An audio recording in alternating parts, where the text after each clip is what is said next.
यह है लफड़ापुर और यहाँ पर दो गैंग का राज है।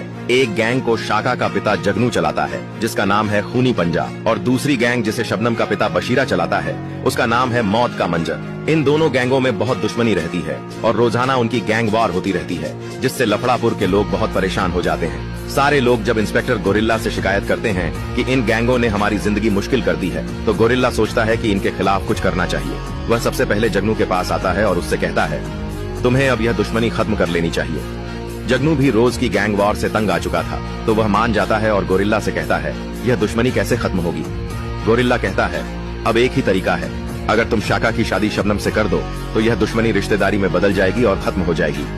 जगनू तैयार हो जाता है और जगनू के कहने पर शाका भी मान जाता है। जगनू बशीरा के पास जाता है और कहता है, यह रोज रोज की गैंग वॉर ठीक नहीं है, अब इस दुश्मनी को रिश्तेदारी में बदल दो। बशीरा, जो कि जगनू की गैंग को पूरी तरह खत्म कर देना चाहता था ताकि अकेला लफड़ापुर पर राज कर सके, जगनू के सामने तो शाका शबनम की शादी के लिए मान जाता है, लेकिन मन ही मन प्लान बनाता है। अब हमें मौका मिला पूरी गैंग को खत्म करने का। जैसे ही वे रिश्ते की बात के लिए आएंगे, सबको मार डालना है। अगले दिन जब गोरिल्ला जगनू और बशीरा को एक जगह बुलाता है, तो जैसे ही जगनू और शाका वहां पहुंचते हैं, बशीरा के आदमी उन पर हमला कर देते हैं, जिसमें जगनू बुरी तरह घायल हो जाता है। गोरिल्ला बशीरा के लोगों को रोकने की कोशिश करता है। उसी समय शाका जगनू को लेकर अस्पताल पहुंचता है, लेकिन 2 दिन अस्पताल में रहने के बाद डॉक्टर शाका को बताते हैं कि जगनू को कोमा आ गया है। अब सवाल यह है, क्या शाका जगनू का बदला ले पाएगा या